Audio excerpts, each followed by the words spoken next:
Mumbai, our alumni guests, all the distinguished guests, teaching and non-teaching staffs, and my dear friends, a very welcome to one and all. The best way to stay updated in the rapidly evolving world of HR in today's context. They allow you to keep up to date with the latest industry trends and offer practical advices from top tips in your strategic planning to help you streamline in HR. Now, I would like to request all of you to have a glimpse of webinar series conducted on 2021 22 on 26th of Feb. I request Archana Lakra to play the video.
Thank you, Archana, for playing a short glimpse that was conducted last month.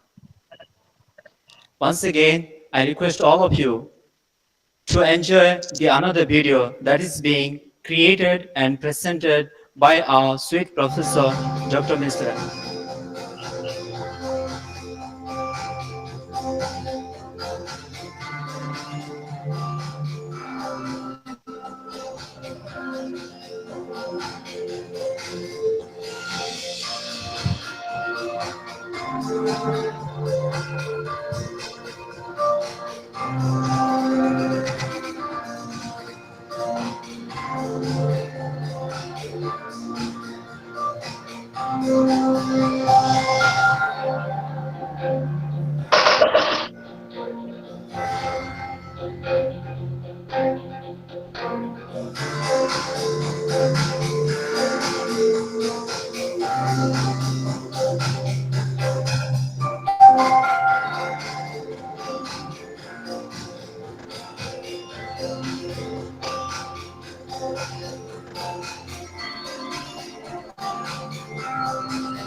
Thank you, sir, for playing such a wonderful video for each one of us.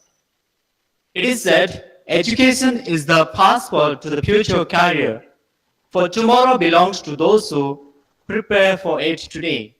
Education is the candle that dispels the darkness. Now the person who has consumed himself to change himself, so to change the society and dispel the darkness within us. Now, I request Dr. Father Dharmkishore Lakra, the director of ZIDAS, to give us his message. Thank you, Lakshmi.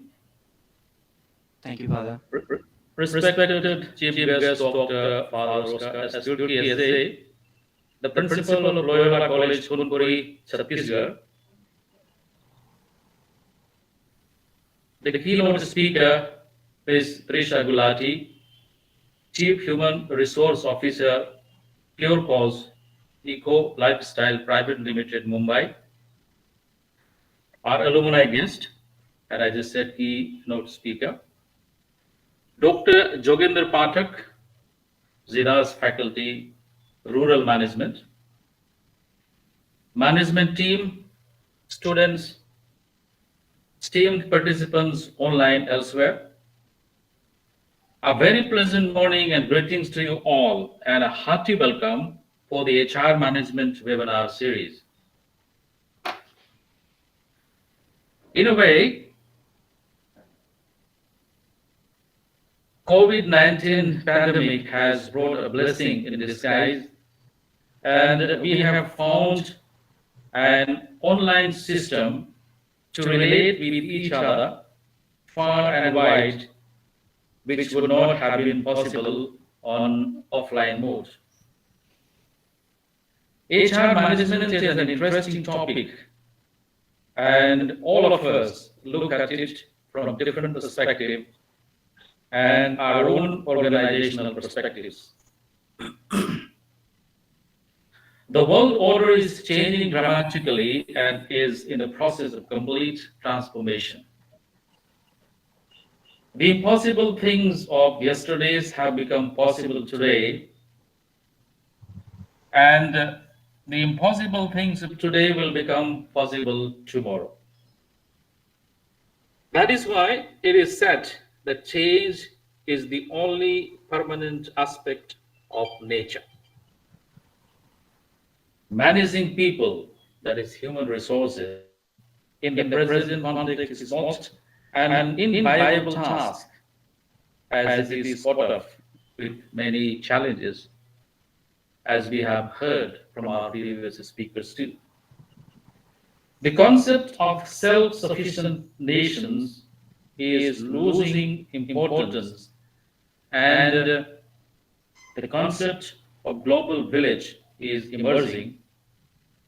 Management of organizations is bound to cope up with the radical transformation by developing new techniques and practices in a global perspective, perhaps after carefully analyzing the real challenges being faced by the professional managers, as perhaps most of us have experienced. My observation from the organizational point of view, the relevant and upcoming challenges are, as maybe most of you may agree with me, globalization, ever-changing technology, change management, managing human capital, responding to market forces containing costs, demographics, and employee concerns, and managing diversity. In short, this is what I find a challenge today for the human resource management. Now let us listen to our experts and speakers and managers on the topic. I wish all the best, and once again, a hearty welcome to all of you. Thank you very much.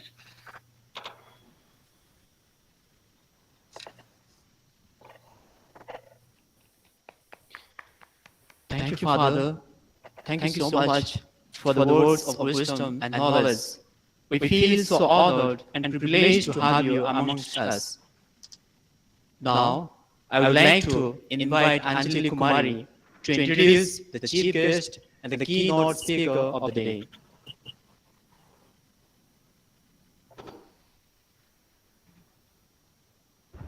Thank you, Lakshmi. Make today another wonderful day. A pleasant morning to one and all present here. I, Anshni Kumari, PGM RN student, welcome you all to the HR webinar series. Join me to welcome the Honorable Chief Guest of the day, Dr. Father Oscar S. Tidiki SJ. He did his graduation in Bachelor of Science from University of Bhopal, Madhya Pradesh. After that, he did Bachelor of Philosophy in Satyanilayam, Chennai in the year 1986 to 87. Then after, he completed his Master of Science in Physics in the year 1988 to 89 from Loyola College, Chennai. He continued his degree with the Master of Philosophy in Physics from St. Joseph College, Tiruchirappalli. Thereafter, he did B.Tech in the year 1992 to 96 from Vidya Jyoti Institute, New Delhi. And after that, he completed his PhD in the year 2007 from Rani Durgavati University, Jabalpur, Madhya Pradesh. He started his career in the year 1991 as a lecturer for 10 plus 2 students in Prakash Higher Secondary School. Thereafter, from 1997 to 2004, he worked as assistant professor in Department of Physics, St. Aloysius College. From 2005 to 2006, he worked as the founder principal of Loyola College, Kunkuri. And from 2011 to 2016, he worked as principal of Loyola College, Kunkuri and handled the position of Dean of Science for Sarguja University, Ambikapur. And currently, he is working as an active principal of Loyola College, Kunkuri. His career awards. In the year 2002, he received REV Matthews Award for an innovative college teacher by All India Association for Christian Higher Education, New Delhi. In 2003, he received Excellence Award by Catholic Association of Jabalpur. He received award as leading scientist of the world in the year 2009 by International Biographical Centre, Cambridge, London. In 2010, he received Bharat Siksha Ratna for a good number of contributions in higher education given by Global Society for Health and Education, New Delhi. He received Dr. Hombi Bhava Vigyan Antarashtriya Samman in 2010 for implementing exercises to build national integration and importance of unity of society in the country for a new horizon by Mahatma Phule National Talent Research Academy, Nagpur. In 2015, he received the title the Best College Principal of India 2015 by All India Association for Christian Higher Education, New Delhi. Now, I request Father to share his views with us. Father, please.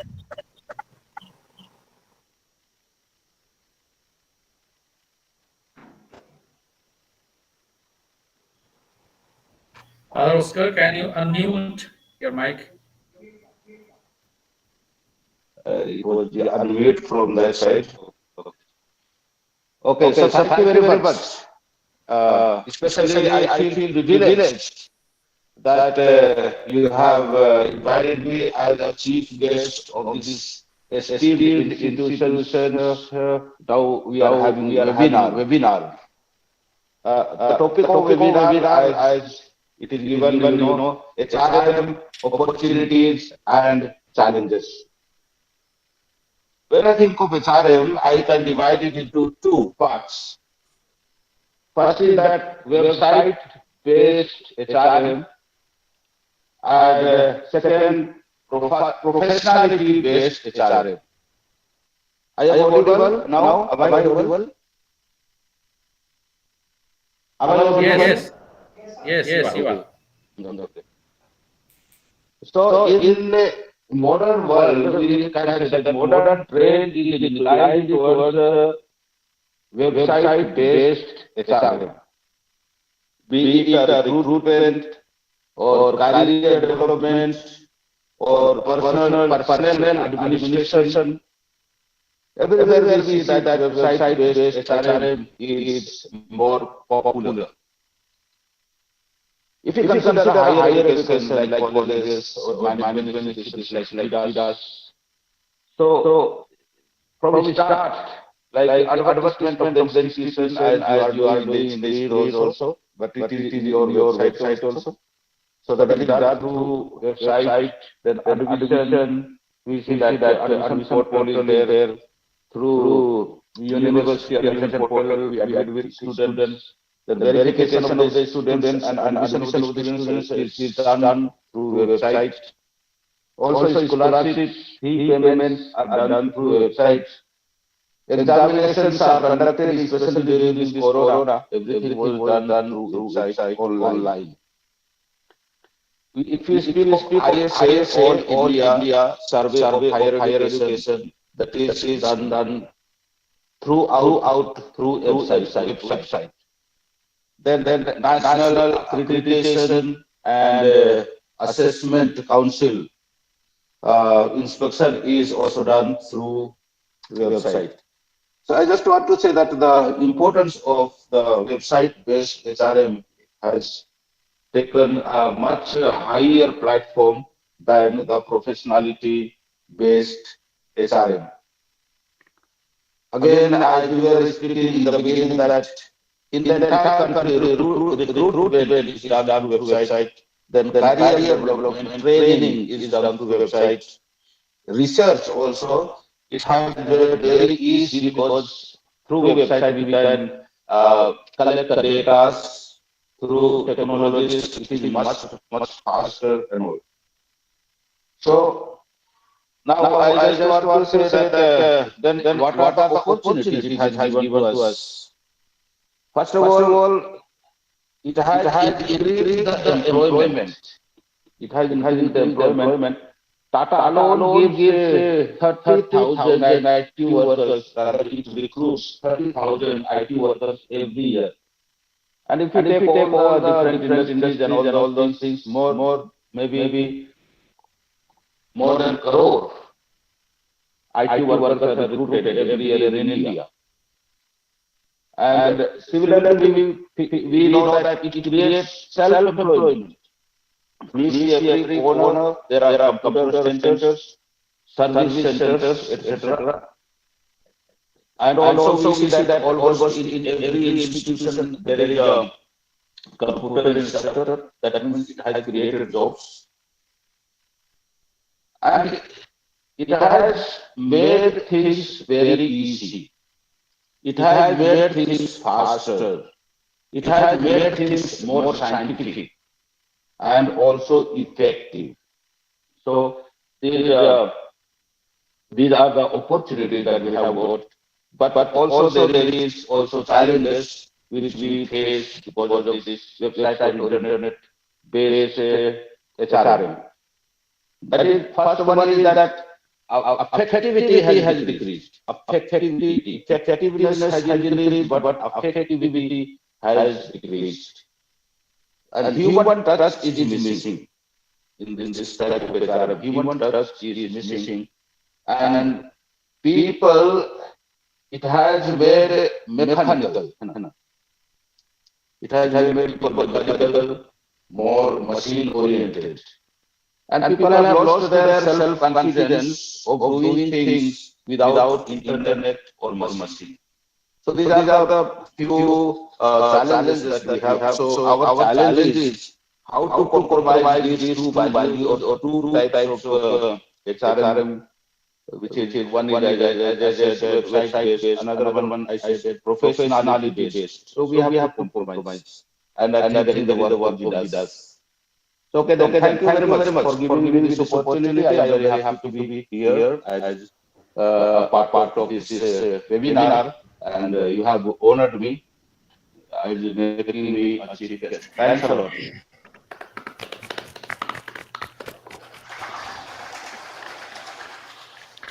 Thank you so much, Father, for sharing the knowledge and valuable information with us. Now, let us begin with the intellectual session one, for which I would like to invite Anjali Kumari to come on the dais to introduce Ms. Trisa Gulati, Chief Human Resources Officer, Pure Gods Eco Lifestyle Private Limited, Mumbai. Thank you, Lakshmi. The success of any institution can be measured by the contribution of the alumni make to our national life.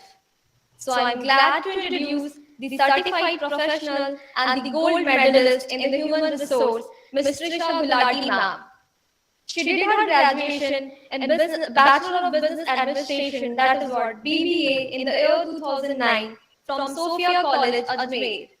And after that, she pursued PGDM HR in the year 2012 from Zidas Jabalpur.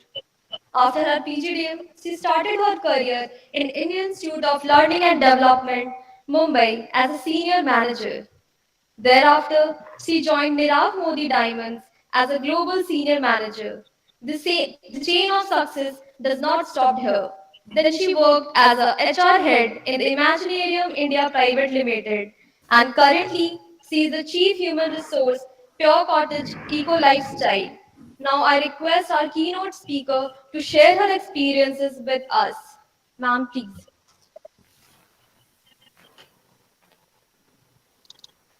Thank you so much, Anjali. That's really kind of you. A very good morning, everybody. Honorable Father Director, our esteemed all chief guests, and my beloved and esteemed faculty members and dear students.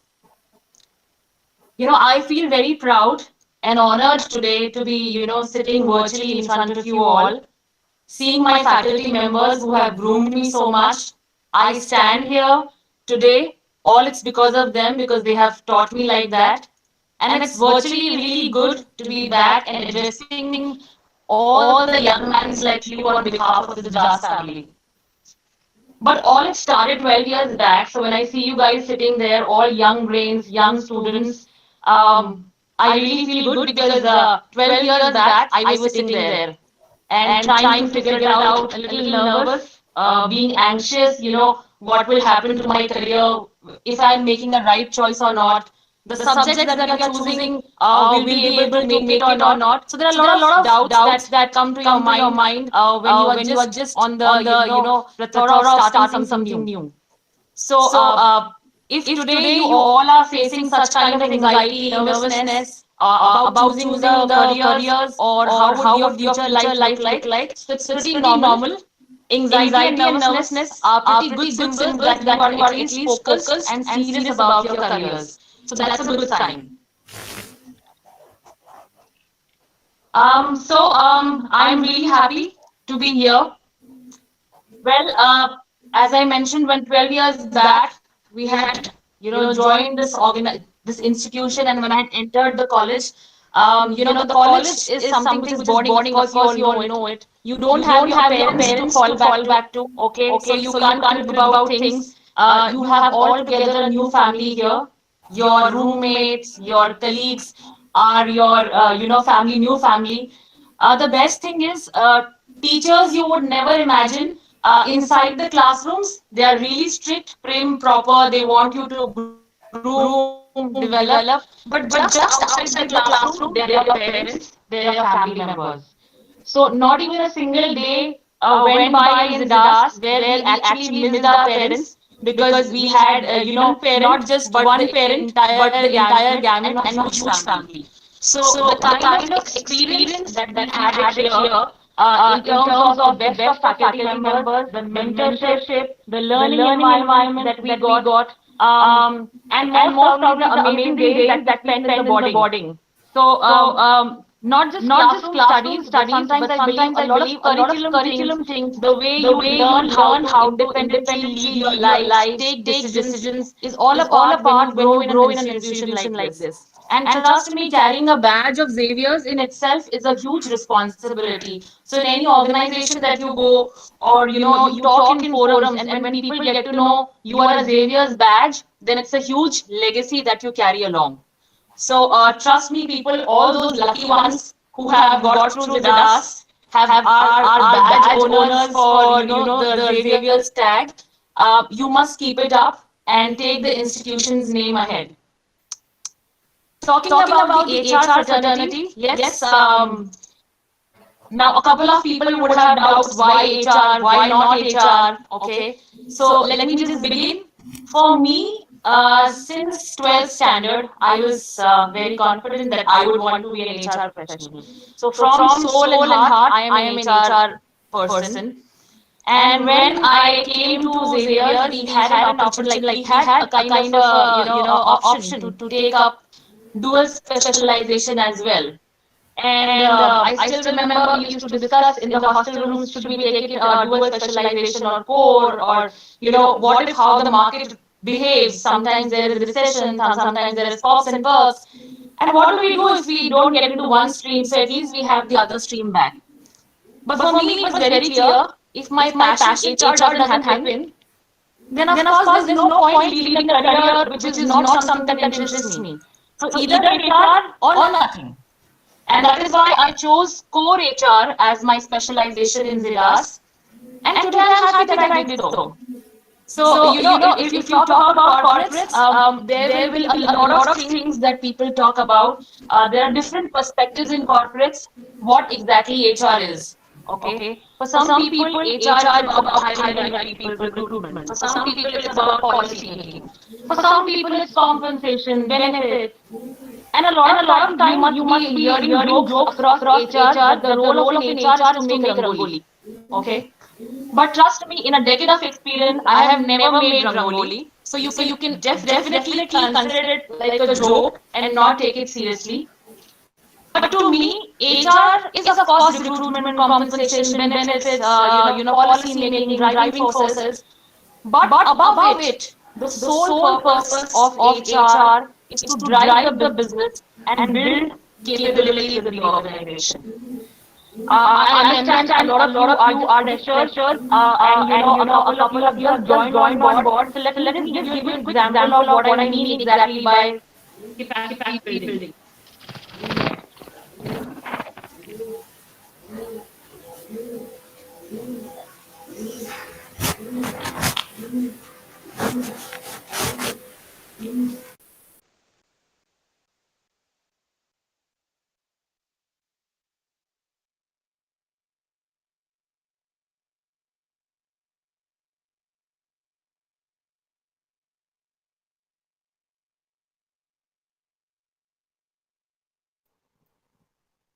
Sorry, I think there was some glitch and it got disconnected. So I was talking about capacity building. So when we talk about it, it's a very simple example for in an organization. If you talk about, there are say suppose 2,000 people in an organization or 3,000 people in an organization. And every year we have a vision session wherein we talk about where do we want to see the organization this year and step into the milestones of it, right? So the management, of course, sets targets for the year. Where do they want to see the organization? And all other departments start to dodge. Marketing would just focus on to marketing, building a brand, working on the website. Finance would just start taking care of the budgets and Excel sheets and all of those things. Product would start concentrating on the product side of it. It's only one department which is not very defined in the term of their scope. You're not just responsible for your own team, but you're responsible for the entire organization. You are the only department that needs to ensure that all departments perform well and the target that we have set for the organization is met. So that's not easy, right? So when people say it's an easy job for an HR, it's not. It's actually very challenging because you're not just responsible for your own performance, but for the performance of the entire organization.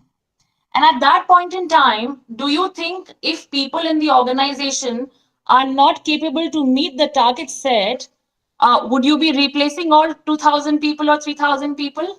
No. So even if you recruitment is just 5% or 7% in a year where you hire the right talent.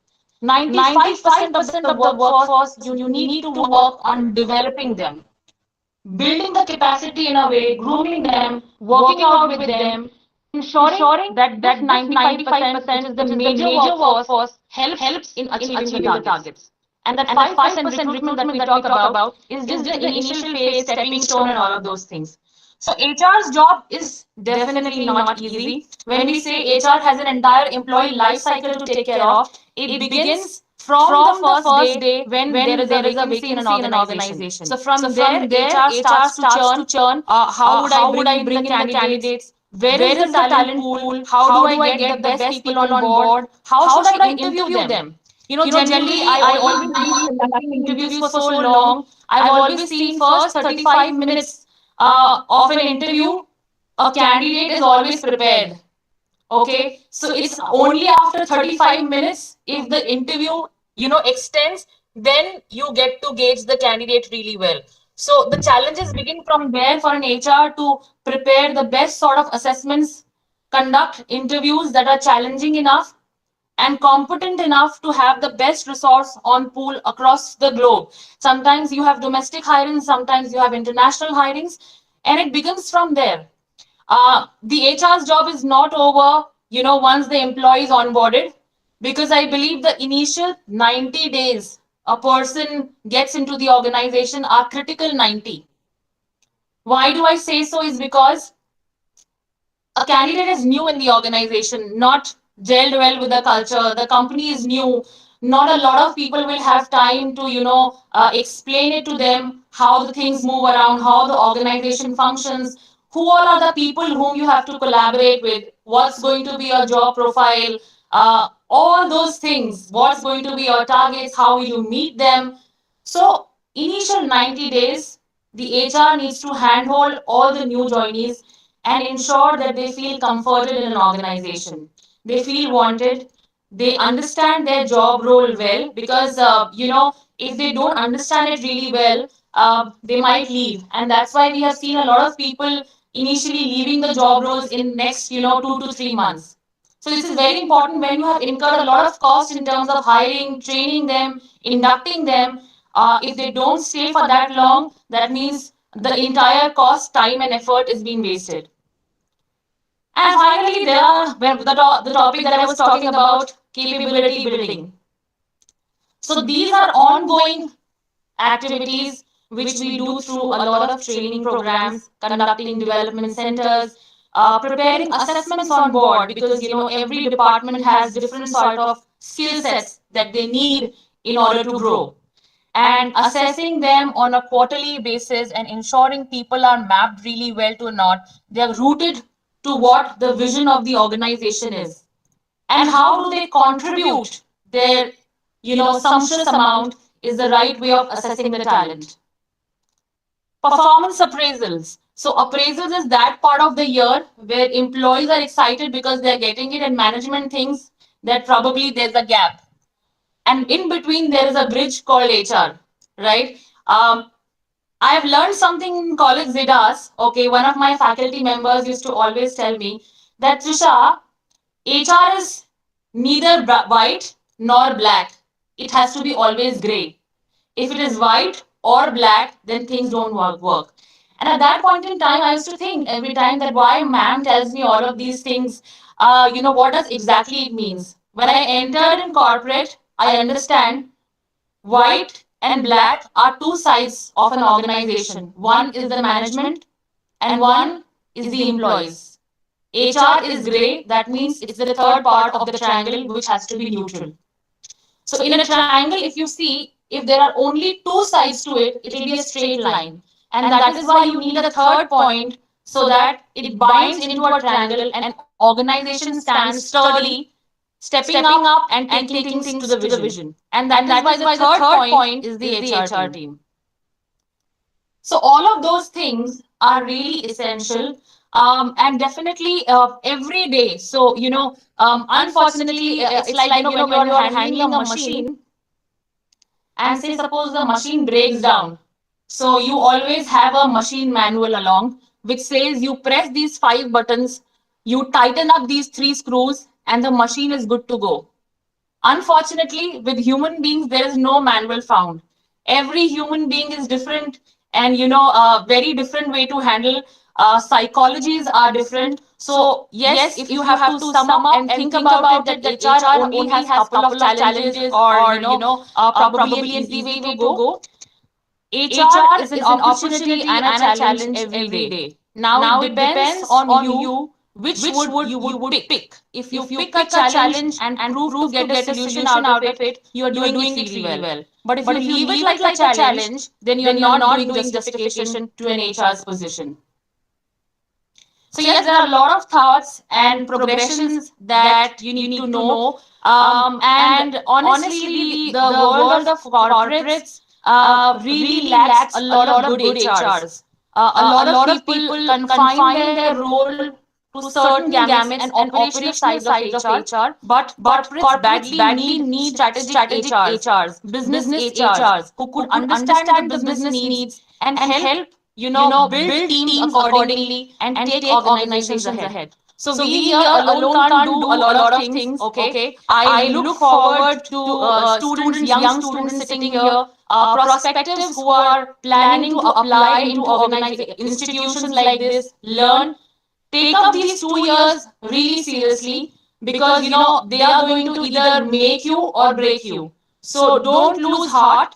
The best thing that you will learn in Zidas is we talk beyond the books. Okay, so if I tell you about our experience, there have been times we were every day given new assignments, and they were all beyond the books.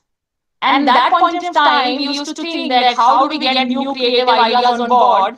And how do we get every day a new idea and build something on that? How do we get all these things? But eventually we realized that our faculty is trying to ensure that our brains function, exercise, and the proper type of churning is happening. Because in corporate, nothing comes by the book. That you look for page number 5 as a solution and you do it. So everything is here in the brain. So these 2 years, do meticulously a work that will pay you in future that ways.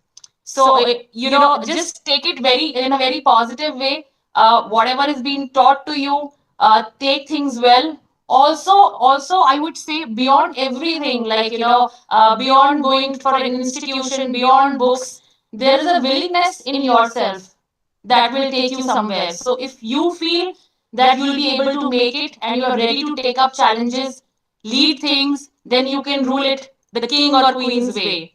So thank you so much, everyone. I'm really happy and honored to be here.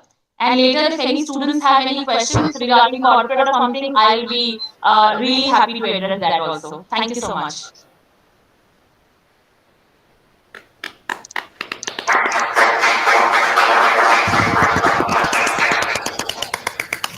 Thank you, Trisa ma'am. Thank you so much for sharing with us the valuable information and having thrown the light upon each one of us with your informative words. Thank you, ma'am. Thank you once again. Thank you.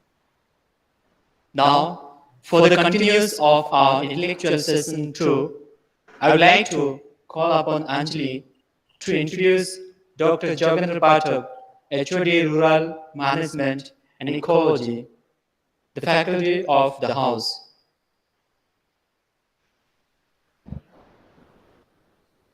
A great professor is hard to find, difficult to part with, and impossible to forget. So I'm going to introduce you all to one of our professor, Dr. Jogendra Pathak sir, HOD Rural Management. He has done his PhD in rural development from RDVV Jabalpur. He holds his diploma in health promotion from NIH FW New Delhi and a bachelor's of degree in law. He joined ZIDAS in the year 2006. He handles subjects such as rural entrepreneurship, social marketing, NGO management, NRM, R&R, rural legal environment, business law, and project planning and management. He has several research articles to his credit, which are published in renowned journals. He has 15 years of experience in research field of resettlement, rehabilitation, and CSR, working with various clients, organizations like NTPC Limited, Reliance Energies Limited, Wellspoon Energy Limited, APCPL, and other as a consultant. He has several national and international publications to his credit. Now I request Sir to enlighten us with his thoughts and knowledge. So please.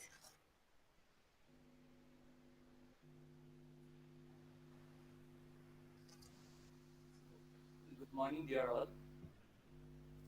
Present on the online platform of the Jidas HR webinar series 2022. Thank you, Anjali, for introducing me to the August gathering. Here, I would like to render my heartfelt gratitude to Jidas management and the team of this webinar for giving me an opportunity to share my thoughts on the issue of the webinar. Well, today the field of human resource management is experiencing numerous pressure for change. Shifts in the economy, globalization, domestic diversity, and technology have created new demands for organizations and propelled the field of HR in some completely new directions. However, we believe that these challenges also create numerous opportunities for HR and organization as a whole. We all understand the challenges faced by the human resource departments in the current scenario. Human resource management is designed to the company's operation to maximize employee performance in order to meet employers' strategic goals and objectives. HRM focuses on the management of people with companies, emphasizing on policies and system. In other words, we can say that the HRM is undergoing a massive transformation that will change a career path in as at uncertain ways. Employers are placing the greater emphasis on business acumen and are automating and outsourcing many administrative functions, which will force many HR professionals to demonstrate new skills and compete for new, sometimes unfamiliar roles. Nowadays, HR duties and responsibilities has become a challenge for HR manager to compete with global competitors and to sustain in the diversified economy. As human resource is required and is very essential thing for each and every business, irrespective of their size and nature of firm, optimum utilization of available employees is a very challenging task for every HR manager in this competitive era. To deal with the issues and challenges in the HR sector and to strengthen the HRM, we have labor law in place. Labor laws give structure to the workplace, define what employees and employer are responsible for, and in some cases outline federal regulation to give both parties necessary direction for resolving workplace conflict. These laws are also important because they enable businesses to devote more of their focus to productivity and profitability rather than giving constant energy and resources to problem solving. This law aims to correct the imbalance of power between the worker and the employer in terms to prevent the employer from dismissing the worker without good cause, to set up and preserve the processes by which workers are recognized as equal partners in negotiations about their working condition and many other issues.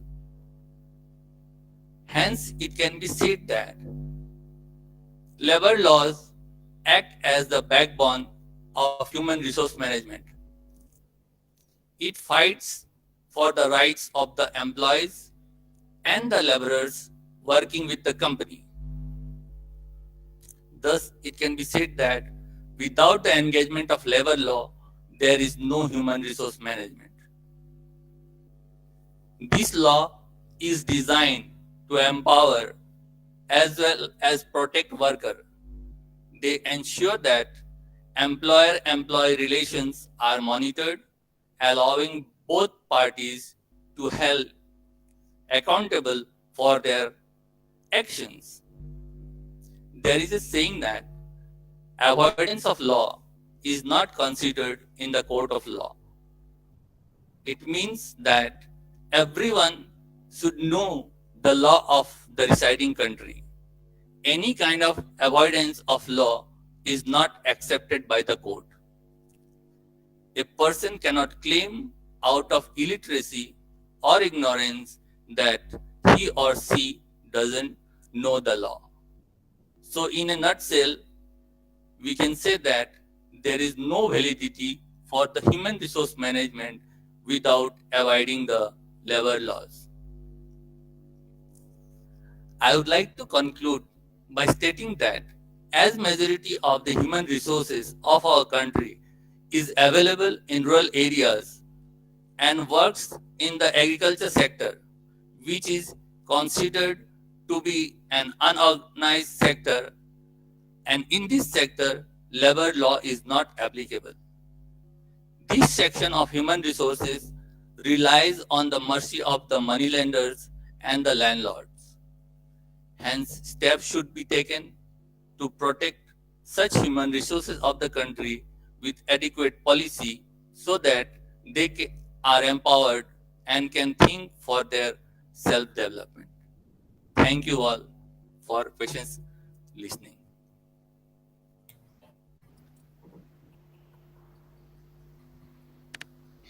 Thank you, sir. Thank you so much for making us aware about. Thank you so much, sir, for making us aware about the importance of rural management and ecology. Now, moving towards the intellectual session 3, for which I would like to call upon Ms. Archana Belalakra to introduce our presenter, Sister Nirupa Titio.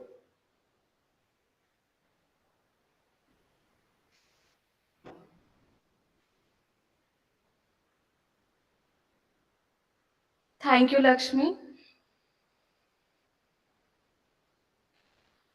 Good morning to one and all present here.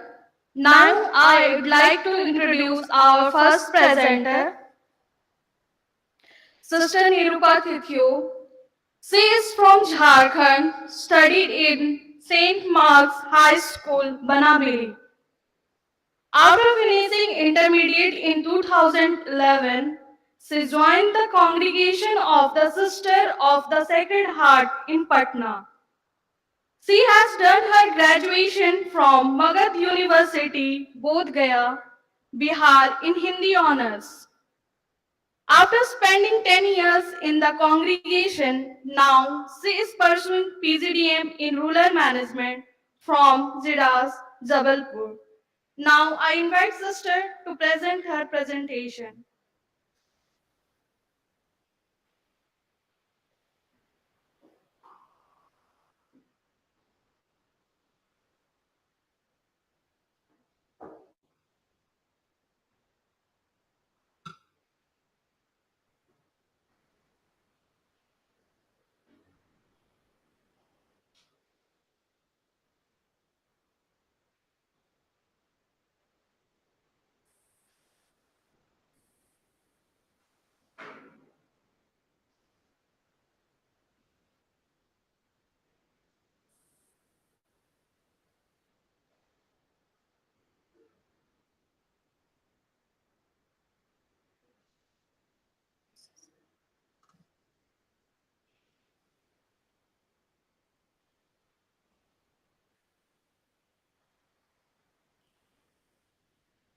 I, Sister Nirupa Thithio, student of PGDM RM.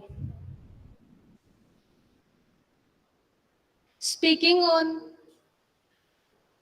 a study on training and development in an organization.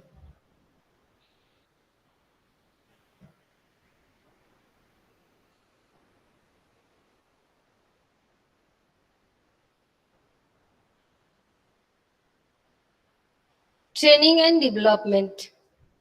Employees training and development in HRM is defined a system used by an organization to improve the skills and performance of the employees. It is an educational tool which consists of information and instruction to make existing skills sharp, introduce new concepts and knowledge to improve the employee's performance.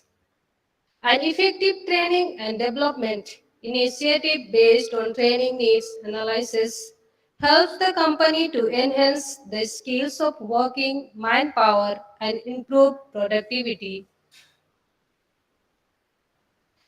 Objective of to understand as why training and development is needed. To discuss different methods of training and development. To study the concept of online training. Methodology. Research design taken from secondary data from different websites. Information available on the internet for my study. Need of training and development. To gain knowledge on new method to help company to fulfill future growth, to induce new employee, to increase productivity and quality. Case study. The sudden onset of the COVID-19 global health crisis disrupted work pattern in companies worldwide. This brought lots of changes in organization and to employees. They provided digital skills training for the employees for the better work from at home, that the company's work should be continued. Classroom training had been part of it, such as online class, home delivery, online selling, online work. Strengthening online learning when schools are closed. The role of parents and teachers in supporting students during COVID-19 crisis. It has forced education systems worldwide to find alternatives face-to-face instruction. As a result, online teaching and learning have been used by teachers and students. Parents helped great role at home to students for study.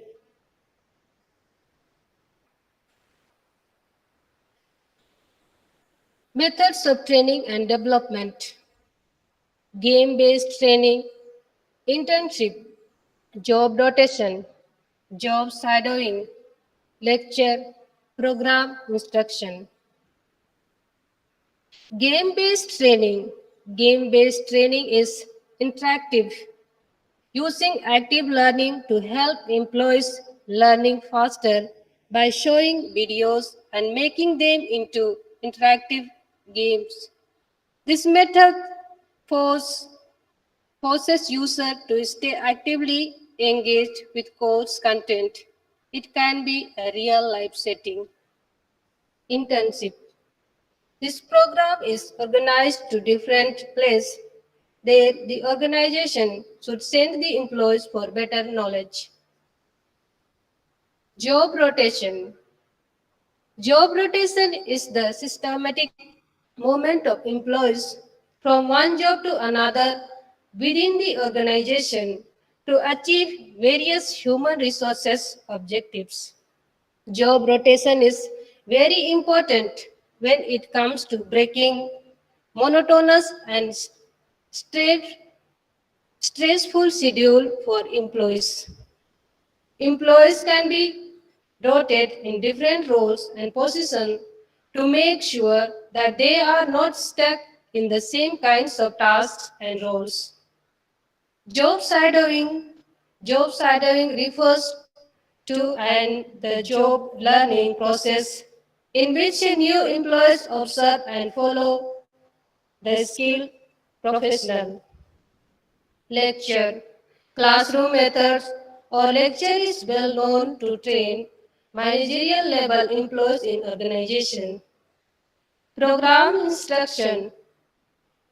This involves the delivery of training through instruction by some electronic device without the presence of an instruction. Conclusion. Training and development program is the growth of every organization and company. It helps to fill the gap between skill and future opportunities for employees. As COVID-19 taught us great lesson to get ready for everything, and an organization should provide training and development according to the need of situation.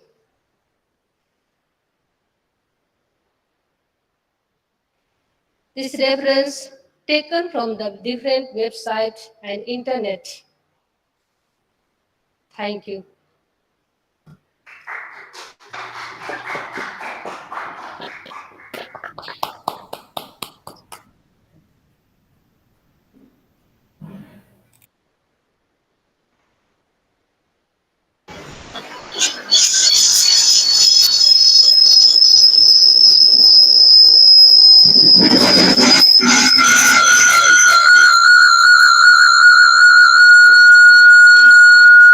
Thank you so much, Nirupa, for sharing with us your experience in the important.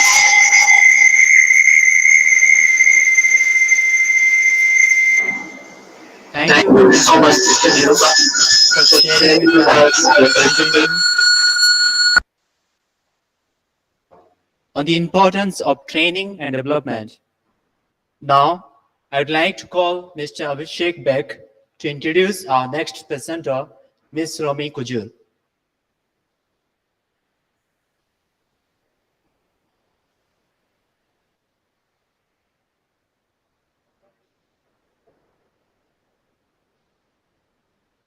Sorry, I request Mr. Joy Amla to introduce our next presenter, Ms. Romi Kujul.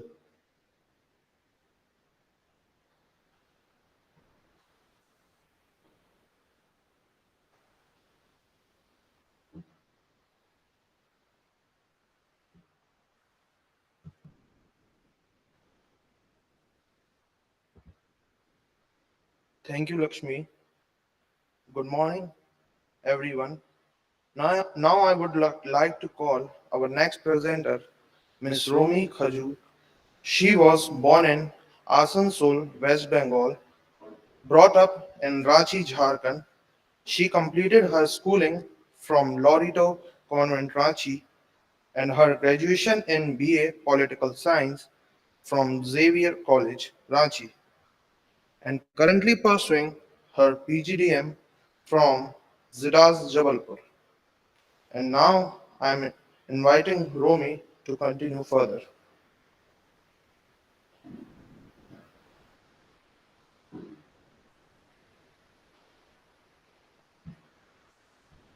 Thank you, Joy.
Sorry for the inconvenience. I'm having difficulty in presenting the presentation.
Can someone help her?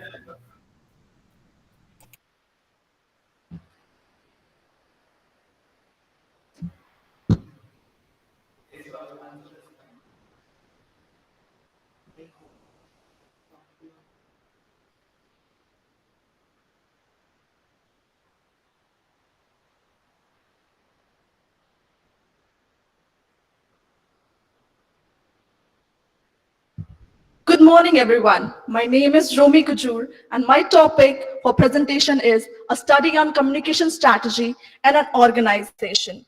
I start with a quote. Great things in business start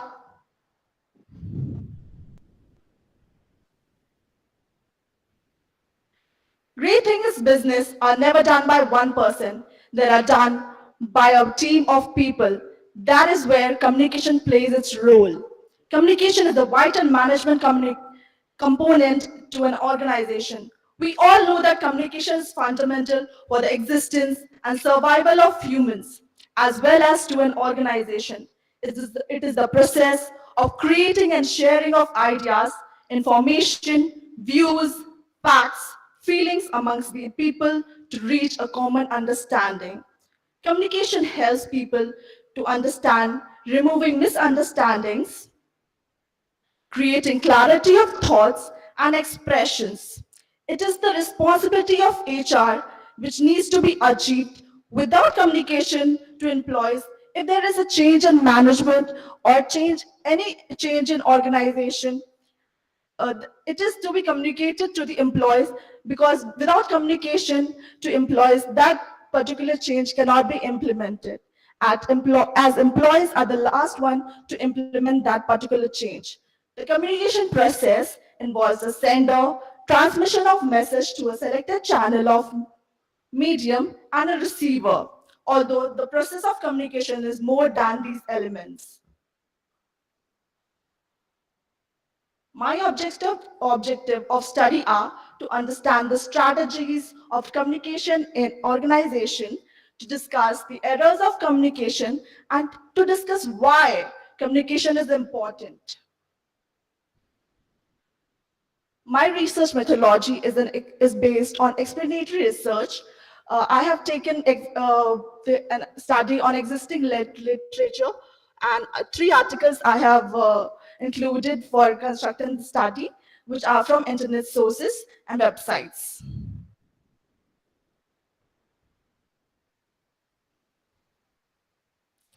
So the study includes the relationship between communication and human resource management. Communication is the crucial tool a HR management manager needs to develop and sustain a smooth functioning work team. Communication plays a vital role in HR manager responsibilities of hiring and firing. It is the human resource department responsibility to hire effective employees and prepare those employees to perform assigned tasks correctly. Communication is used in human resource to relay information from directors to employees. It has to be the communication which should flow from top to bottom and also from bottom to top. HR is also responsible for communication related to employee training, benefits, salaries, etc. All this information helps in workforce succeed. Effective communication strategy. To develop a communication strategy, employees should begin by linking to a strategic plan, including organization's mission, visions, values, culture, goals, and objectives, starting with open communication environment. And it is an environment in which all the employees of the organization are free to share their feedback, interesting ideas, and even the criticisms against specific issues. This leads to build trust among the employees and therefore lead to gain more successful results. Second is employing inclusive communication strategies. It is in which all the members are invited to become the part of decision making taken by the organization on day-to-day working. Such decisions encourage employees to deliver more productive and creative ideas for the organization. Communication should be two ways, either horizontally from department to department, from senior management to lower management, and lower management to senior management. The flow of series of messages should not only be from senior to lower management, but also from lower to senior management, so that the employees can feel that they have a voice in organization and the voice can be heard. Next one is employing multiple channels to transfer messages. Each and every employee of the company should receive messages through multiple channels. Further, I'll be discussing on this topic elaborately. Next is focus on listening. Both employees as well as uh, employers must be active listeners. They should pay attention on what the other person is saying. Do not get distracted. And if there is distractions, eliminate distractions at workplace that will create a perfect ambience for important discussions. Listen attentively and do not assume. Ask relevant questions to the speakers. Being empathetic. It is said that people who communicate or have a cordial tone have an advantage, since we all are attracted to people who are friendly, who make us feel good. If there is a sensitive issue in the organization and employee has to go to HR discussing about workplace harassment, then the HR has to be empathetic and see himself as if the workplace harassment is actually that, he has to put himself in the other person's shoe and discuss that properly. Next one is writing and presenting skills. The writing and presenting skills is important to conduct an effective communication strategy. Communication goals and objectives with every department. It is essential that employees have understanding of company's policies and goals. It is not that if the employee has other objectives and goals and it is not aligned with the company's objectives and goals. Communication needs to be friendly for the masses. It should not be strict, but in a friendly way, so that each and every employee in the company feels free to communicate.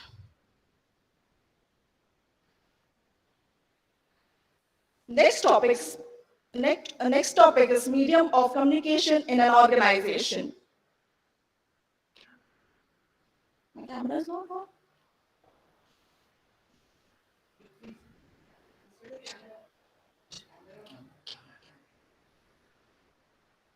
Sorry for the inconvenience. It is on.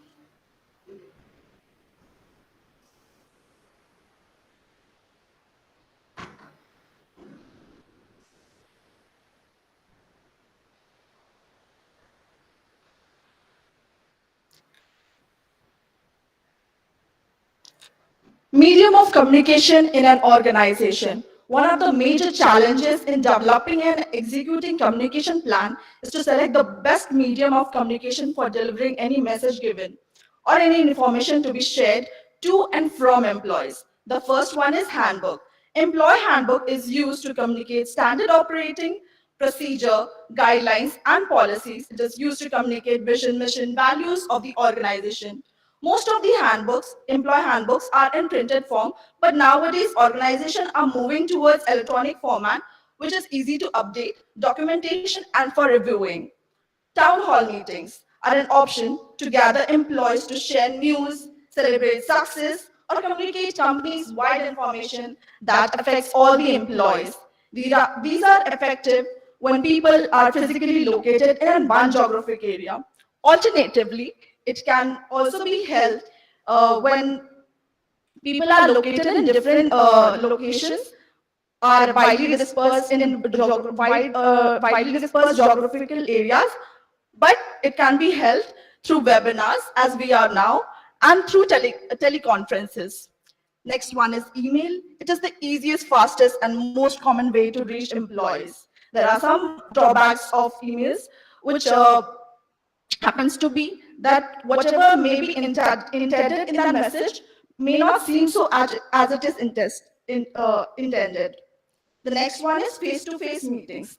The best way to relay sensitive information such as layoffs or when handling employee performance issues. Telephone, it is the staple medium of communication. It is used when face-to-face communication is not possible. Social media. Organization use Twitter, LinkedIn, and Facebook not for recreational purpose, but as business communication tool. HR professionals should ensure that company policies are updated so that social media is appropriately used in workplace. Virtual meetings. We all know that Skype, Zoom call, Google Meet have made it easier for conducting virtual meetings, especially during the pandemic. Virtual meetings reduces the cost of traveling.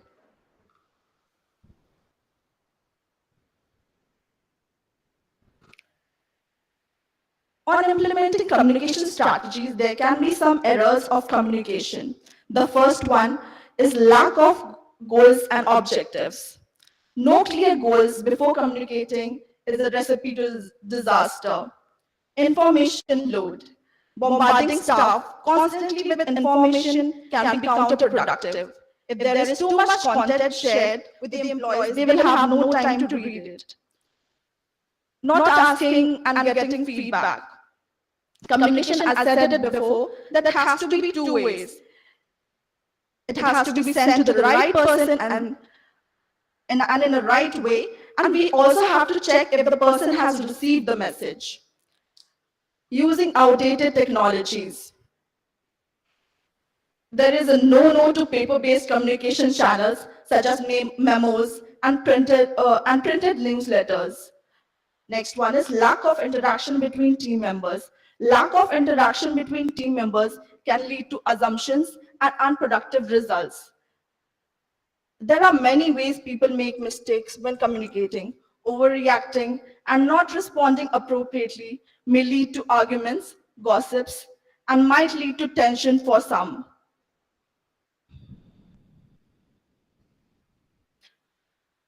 Importance. Effective communication increases productivity, which benefits both employees and the company. Effective HR communication is important because communication is the means through which HR can achieve its responsibilities for the success of the organization by sustaining a smooth running of work teams, by organizing, directing, em- uh, directing employees, coordinating and controlling their activities.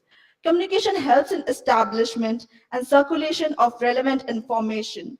Influence employees through that communication influence employees through motivation, sensitization, and mobilization. Employees feel the sense of responsibility when they are communicated properly, and also see themselves as a part of organization, the sense of belongingness. At last, I want to say that no person can live in isolation, so communication is very important. Communication contributes to socialization. Concluding, communication is an art of sharing thoughts, ideas, and opinions. It is the best way to convince the other person and making a point while making the conversation. Even in everyone in the organization have to have good communication skills. Not only boss but subordinates. So effective communication is very important for the successful working of an organization. These are the references, these are the 3 articles from where I have taken information. Thank you.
Sorry for the inconvenience. Thank you, Romy. Thank you so much for your beautiful presentation on the importance of communication. Now, I would like to call upon Mr. Abhishek Beg to introduce our uh, last presenter, Mr. Mansi FM MF Minj.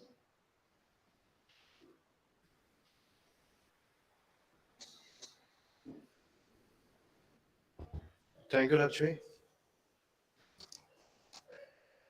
Good morning, one and all present here. Now I introduce the next presenter, Mansi MF Minch. She was born and brought up in Guna, Madhya Pradesh. She did her schooling from Delhi Public School, Vijaypur, and her graduation in BBA HR from St. Xavier's College, Ranchi. Currently, she is studying PGDM in Zidas. Now I would like to call upon Mansi to present her presentation.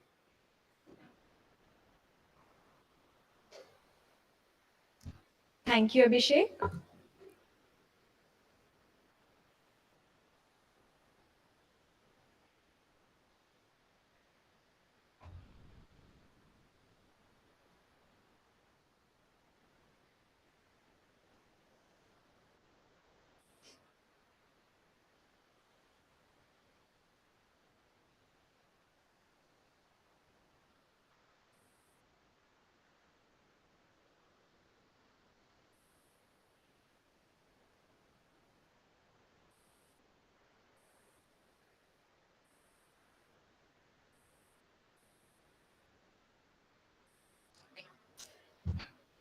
Good afternoon, everyone. I am Mansi MF Min, student of PGDM Trimester 2, and today I'll be presenting a study on industrial relation, labor unrest at Maruti Suzuki Manesar plant. Industrial relation has become one of the most delicate and complex problems of modern industrial society. Industrial progress is impossible without the cooperation of laborers and harmonious relationship. Therefore, it is in the interest of all to create and maintain good relation between employees and employer. The term industrial relation comprises of two terms. Industry refers to any productive activity in which an individual or group of individuals are engaged. And the word relation refers to the relationship that exists within the industry between employer and his workmen. According to Daily Order, the relationship between management and employers or among employees and their organization that characterize or outgrow of employment. Thus, industrial relation safeguards the interest of labor and of management by securing mutual understanding. It avoids industrial conflicts and develop harmonious relationship by eliminating strikes and lockouts. Here are the objective of the study. So the first objective is to study about the Manesar case. Second, to discuss about the cause of dispute. And the third objective is to understand the problem of the dispute. Here is the research methodology. This is explanatory research which is being used to find out what was the reason behind the occurrence of the situation. Secondary data is being used for the collection of data, and the secondary data is collected from the various articles and information available on internet related to the incident. Here is the company background. Maruti Suzuki India Limited is an automobile manufacturer in India, established in 1982 and is headquartered in New Delhi. It was the first company in India to mass produce and sell more than 1 million cars. The company is engaged in business of manufacturing, purchase and sale of motor vehicles and spare parts. So let us discuss about the dispute that what happened in the Manesar plant. The manufacturing plant was inaugurated on February 8, 2007, and on 18th July, the workers of the factory began protesting and violence. And during that violence, the worker attacked the supervisor of the company, and they started to fire, and that killed a company official. And more than 100 of the managers were injured during this incident. But that's not at all. The company's general manager of human resource had both his arms and legs broken by the attackers. And that was the worst incident of Maruti Suzuki since the company began its operation in India in 1983.